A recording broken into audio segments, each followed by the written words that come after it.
Clasicismo, movimiento estético intelectual que dominó las artes y el pensamiento del occidente durante los siglos XVIII y XIX. Arquitectura del clasicismo.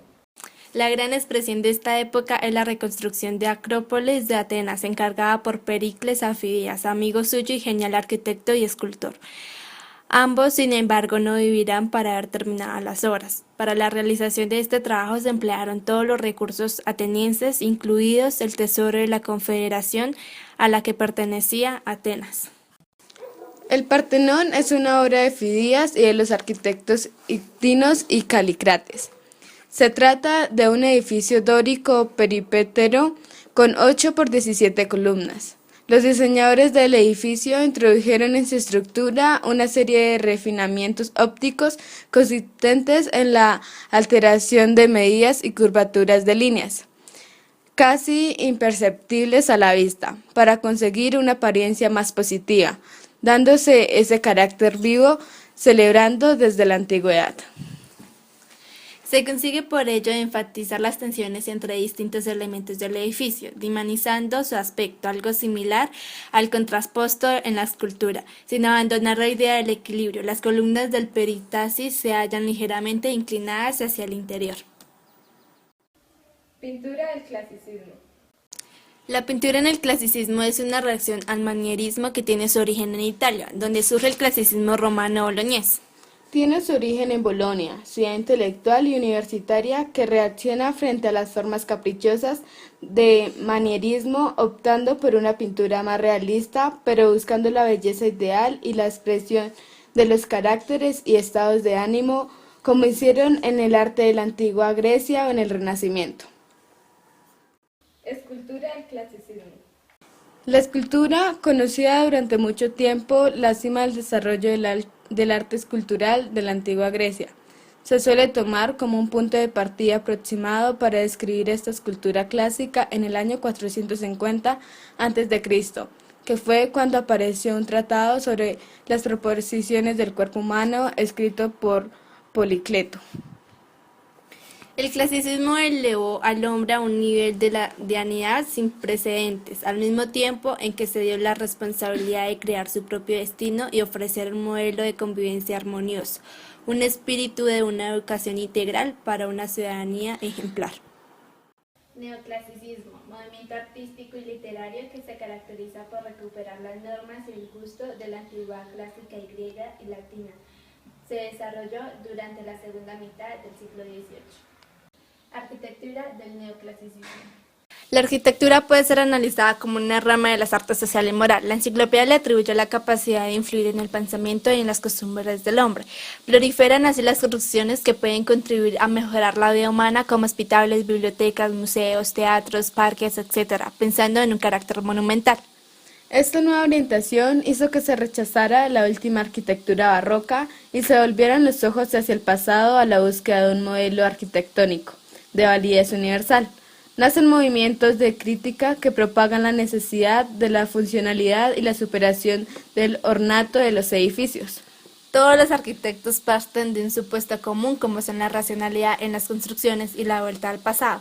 Los modelos de los edificios de Grecia y Roma, e incluso de Egipto y Asia Menor, se convierten en referentes en todos los que emplean, aunque desde sus puntos de vista sean distintos. Algunos arquitectos los llamaron utópicos revolucionarios o visionarios. Plantearon edificios basados en formas geométricas. No despreciaron la herencia del pasado clásico y aunque respetaron las normas de simetría y monumentalidad, sus edificios son a veces el resultado de la combinación caprichosa de las formas geométricas. Se caracterizó por la simetría, la elegancia y la sobriedad, el empleo de un solo orden, dórico, jónico o corinto, en lugar de la superposición barroca, además del énfasis sobre los valores lumínicos, la división tripartita de la fachada del tímpano central, la eliminación del color, el gusto por los arcos del triunfo y las columnas conmemorativas. Pintura del neoclasicismo. La pintura en el clasicismo es una reacción al manierismo que tiene su origen en Italia, donde surge el clasicismo romano-boloñés. tiene su origen en Bolonia, ciudad intelectual y universitaria que reacciona frente a las formas caprichosas de manierismo, optando por una pintura más realista, pero buscando la belleza ideal y la expresión de los caracteres y estados de ánimo, como hicieron en el arte de la antigua Grecia o en el Renacimiento. Escultura del neoclasicismo. Las esculturas neoclásicas se realizaban en la mayoría de los casos en mármol blanco sin policromar, predominando en ellas la noble sencillez y la serena belleza. Así, los escultores de finales del siglo XVIII y comienzos del siglo XIX crearon obras en las que prevalecerán una sencillez y una pureza de líneas que las apartarán del gusto curvilíneo del barroco. En todos ellos, el desnudo tiene una notable presencia como deseo de rodear las obras de una cierta interpolaridad. Los modelos griegos y romanos, los temas tomados de la mitología clásica y las alegorías sobre las virtudes cívicas llenaron de relieve los edificios, los frontones de pórticos y monumentos, como arcos de un triunfo o columnas conmemorativas. Augusto Rodin. Dos de sus obras más importantes de este autor es El Pensador y El Beso. Augusto Rodin nació el 12 de noviembre de 1840 en París y murió el 17 de noviembre de 1917. Fue un escultor francés contemporáneo de la corriente impresionista. El marcado del academicismo más absoluto de la escultura escultórica neoclásica. No solo fue el escultor encargado de ponerle fin a más de 2 siglos de la búsqueda de mimesis en las artes tridimensionales, sino que además dio un nuevo rumbo a la concepción del monumento y la escultura pública. Debido a esto, Rodin ha sido denominado a las artes como el primer moderno. Su escultura se dividió en 2 líneas distintas. La primera, a la cual se denominó alimentaria, era la escultura decorativa de la cual vivía, y como su nombre lo indica, se alimentaba a sí mismo y a sus amantes. La segunda, más popular, es conocida como su obra pura trascendental en la historia del arte occidental. El Pensador. El Pensador es una de las más famosas esculturas de bronce de Augusto Rodin. La pieza, denominada originalmente El Poeta, formaba parte de la comisión del Museo de las Artes Decorativas de París para crear lo monumental portal basado en la Divina Comedia de Dante. Cada una de las estatuas representaba a uno de los personajes principales del poema alegórico. El Pensador, en su origen, buscaba representar a Dante frente a las puertas del infierno, como llamó en efecto al portal del que formaría parte, apoderando su gran poema. La escultura es un desnudo, ya que Rodin deseaba una figura heroica al estilo de Miguel Ángel, para representar tanto el pensar como la poesía. El Pensador está fundido en bronce y fue terminado en 1880. Rodin hizo un primer modelo de la escultura en yeso en 1880. El Beso. La pareja abrazada, El Beso, apareció originalmente entre un grupo de relieves decorados la monumental puerta de bronce de la mansión Cozzi, las puertas al infierno para un nuevo museo de artes decorativas en París. La pareja fue más tarde separada de las puertas, aunque se reemplazó con una pareja de amantes en la columna inferior derecha. Las numerosas figuras que Rodin creó para el proyecto se convirtieron en un depósito de ideas para algunas de sus esculturas individuales mejores conocidas. En 1888, el gobierno francés encargó a Rodin la primera versión en mármol del Beso, de gran tamaño, y apareció por primera vez en el Salón de París en 1898. Buenos días, nos encontramos en la iglesia principal de Oitama, la catedral. Vamos a hacer un estudio fotográfico donde vamos a dar a conocer las diferentes imágenes que hay sobre ella. Bueno, en ella vamos a observar bolas, vitrales, cúpulas, torres, columnas, puertas de marco relieve, entre otras.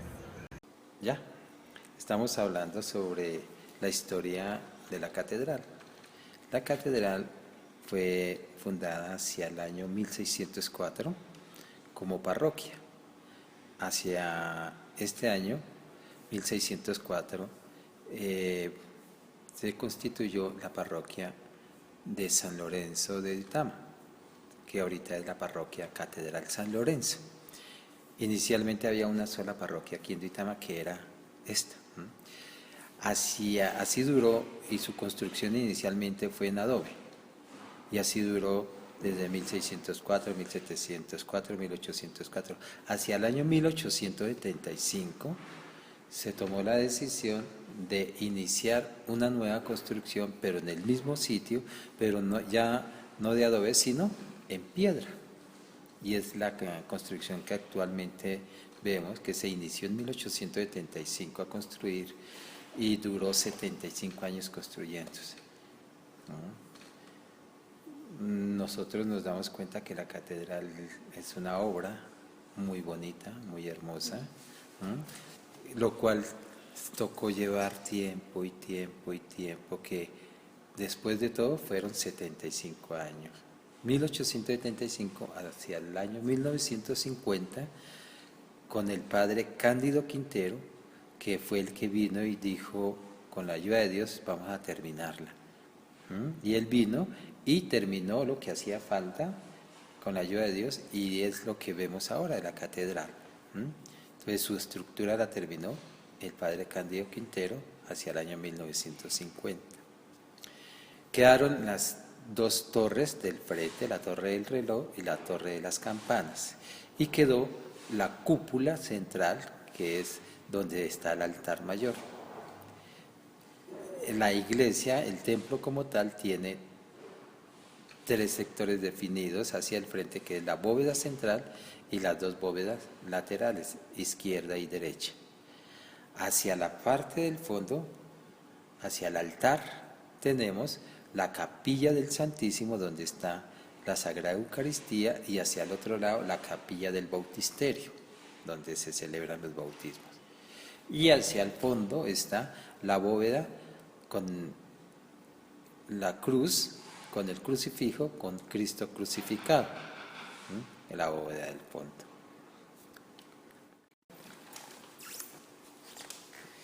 Entonces, físicamente consta la catedral de estas partes que hemos dicho, pero además de esto tiene los vitrales divididos en dos niveles. Los del primer nivel son vitrales que han sido renovados en los últimos 20 años hacia acá, y los vitrales de la parte central, de la bóveda central, en la parte superior, son los vitrales originales con los cuales quedó construida la iglesia hace más de 50 años. Esos son los originales. Esos marcos de esas ventanas son en concreto, son marcos redondos, con terminaciones redondas, y son marcos muy bonitos, pero que después se cambiaron. Abajo también eran iguales, pero después se cambiaron para poder colocar vitrales con imágenes religiosas. Después, hacia unos 10 años, se cambió el piso. El piso originalmente era en granito amarillo, ahora es mezclado entre granito y retal de mármol. La iglesia tuvo que colocarse unos refuerzos, una estructura en concreto hacia el año 1970, hablamos de hace más de 45 años, cuando hubo un temblor parecido al de hace unos días, pero un poco más fuerte, como unos 7 puntos. El de hace poco fue 6.4, el de ese entonces fue como 7.2, y movió la catedral de una manera tal que la alcanzó a resentir en su estructura, y lo cual hizo necesario un reforzamiento en concreto hacia las torres del frente, la torre del campanario y la torre del reloj, un reforzamiento que lleva desde el piso hasta la parte mediana de las torres, amarrándolas y sosteniéndolas con una estructura en concreto. La iglesia en un 90-95% es piedra, pero tiene unas partes en las cuales no consiguieron la piedra y le metieron ladrillo, pero es un poquito, es un 5%. Las puntas de la cúpula y de las torres están hechas también entre mezcla de ladrillo y mezcla de cemento. No son de piedra las puntas no son de piedra. Mm, La catedral tiene un grado de dificultad en su mantenimiento, es costoso el mantenimiento de la catedral. Por eso se acude siempre a la generosidad de las personas que pertenecemos a esta Iglesia Católica para que con su aporte podamos mantener la catedral en buen estado. Los aportes de las personas ayudan a la pintura, a la parte eléctrica, a la parte del sonido, a la parte del piso, al mantenimiento en general, que como es una edificación grande, también el costo de mantenimiento es grande. Básicamente es lo que cuesta nuestra catedral, una iglesia con las puertas abiertas para todas las personas, las que quieran entrar, todos, absolutamente todos tienen las puertas abiertas, porque es la iglesia madre de nuestra ciudad y de nuestra diócesis. Todos los 365 años, 365 días del año, está abierta la catedral para el servicio de la comunidad, para buenos, regulares y malos, para niños, jóvenes y adultos, para los que quieran entrar. Todos los 365 días del año está el Santísimo en el Sagrario, esperando la visita de niños, jóvenes y adultos para ser bendecidos en esta catedral por la misericordia de Dios. Capitolio de Richmond. Capitolio de Richmond. El Capitolio se ubica en el centro de Richmond y ha sido sede de Asamblea General de Virginia desde 1788.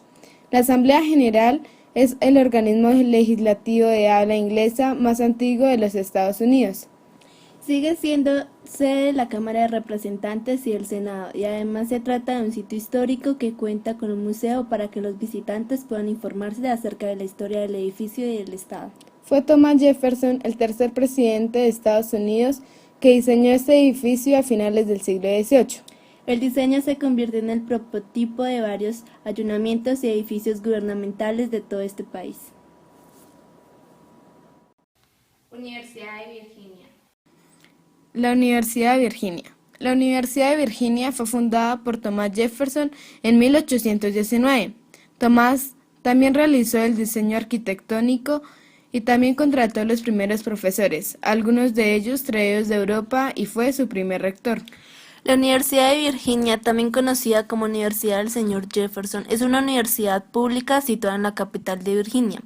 Es la única universidad estadounidense señalada como Patrimonio de la Humanidad, concebida antes de 1800 y establecida en 1819.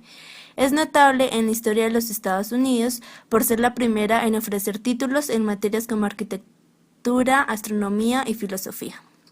Su Escuela de Ingeniería y Ciencias Aplicadas fue la primera escuela de ingeniería en los Estados Unidos asociadas a una universidad. Casa de Gobierno de Quito. Casa de Gobierno de Quito. La sede de la Corona Española en la Audiencia de Quito funcionó cerca del convento e Iglesia de la Merced, actuales calles Cuenca y Chile, hasta alrededor del año 1611, cuando murió don Diego Suárez de Figueroa, el secretario de la Audiencia, quien era el dueño del palacio edificado en la Plaza Central. Don Juan Fernández de Rescalde, presidente de la Audiencia en ese entonces, informó al rey de dicho inmueble se encontraba en remate y la corona lo adquirido.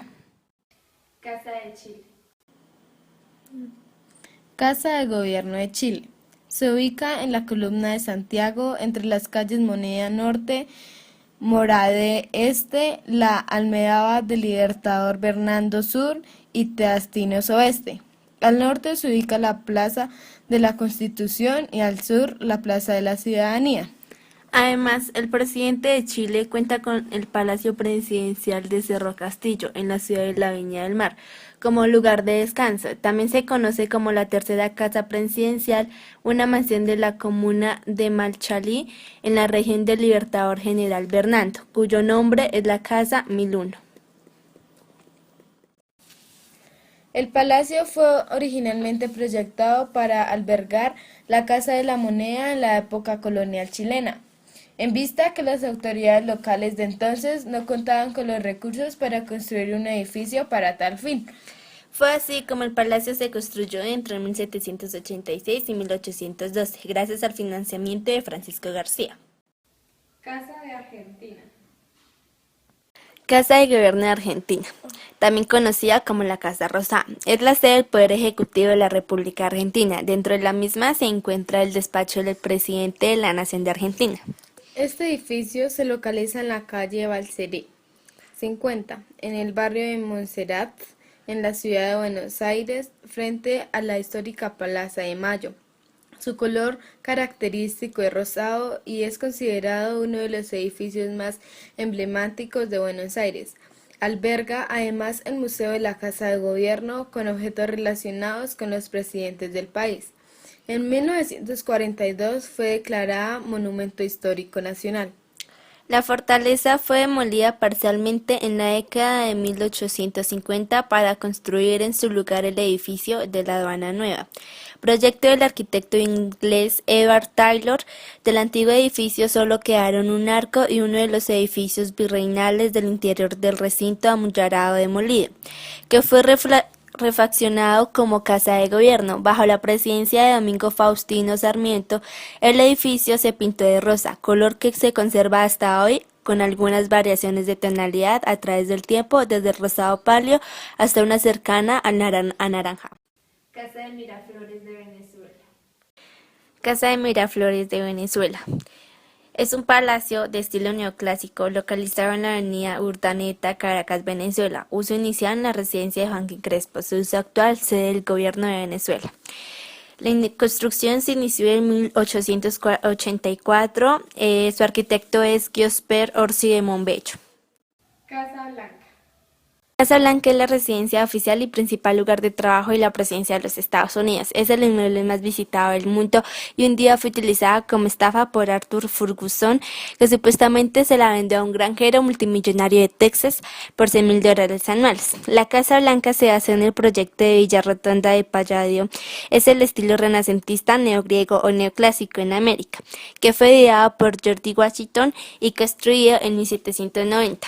James Hogan es el arquitecto irlandés que diseñó la mansión presidencial. El presidente Washington, junto con el diseñador de la ciudad, Pierre Charles, escogió el sitio donde se construiría. Mediante un concurso se eligió el arquitecto nativo de Dublín, que ganó la medalla de oro con la presentación del diseño que hoy conocemos. Como su nombre lo indica, es un edificio blanco localizado en la avenida Pensilvania al noroeste de Washington.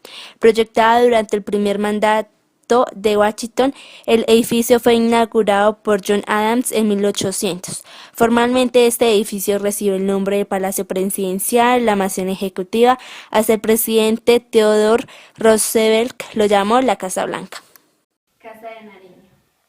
La Casa de Nariño, también llamada Palacio de Nariño, es la residencia oficial del presidente de Colombia y es la sede de gobierno del país. Se encuentra ubicada en el centro histórico de Bogotá. El Palacio de Nariño fue inaugurado el 20 de julio de 1908 y construido en los predios de la casa natal de Antonio Nariño. El diseño estuvo a cargo de los arquitectos Gastón Lelarge y Julián Lomboa.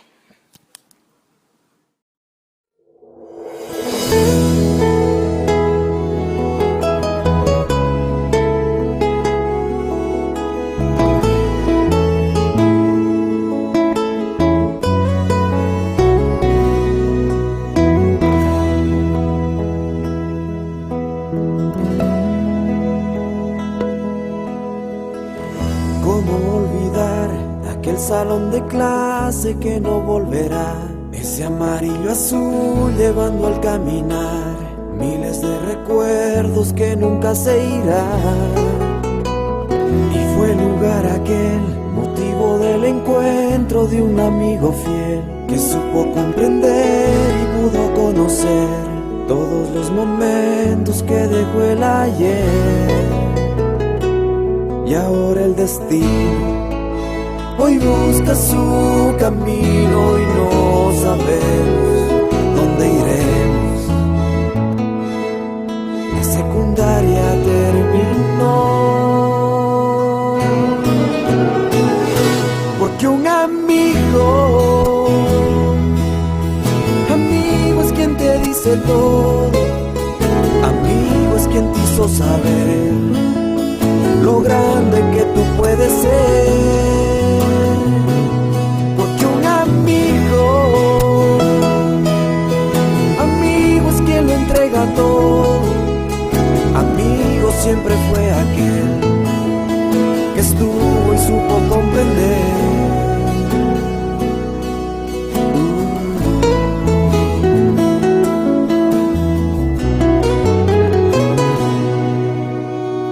Los años han pasado y a pesar del tiempo no hemos olvidado aquellos sentimientos que un día dejamos escritos en el viento y sin pensar borramos. Ahora el amor nos ha atrapado el pulso del momento aquel y sin pensar ahora tienes tu mujer, amando como siempre lo quisiste hacer. Y ahora el camino es nuestra profesión, dedicación, es el amor, es el olvido. Porque un amigo es quien te dice todo. Amigo es quien te hizo saber lo grande que tú puedes ser. Porque un amigo es quien lo entrega todo. Amigo siempre fue aquel que estuvo y supo comprender.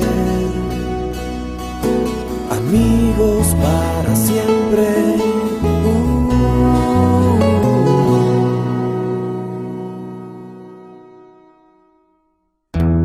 Y ahora cada viernes la nostalgia se apodera de mí. Me atrapan mil recuerdos de aquellas saliditas en tu auto azul.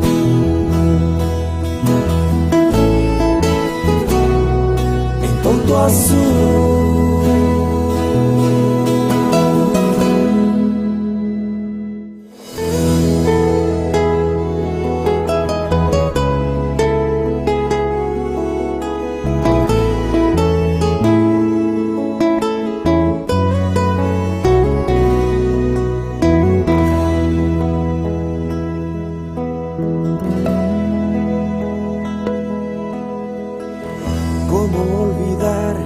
Salón de clase que no volverá, ese amarillo azul llevando al caminar miles de recuerdos que nunca se irán.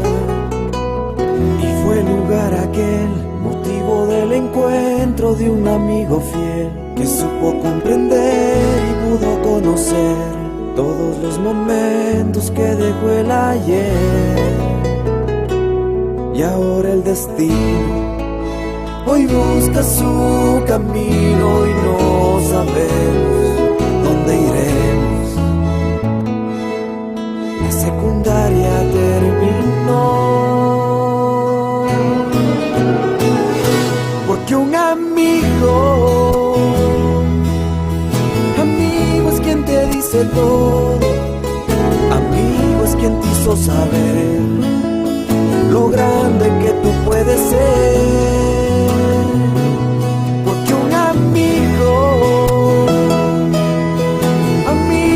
Entrega todo. Amigo siempre fue aquel que estuvo y supo comprender.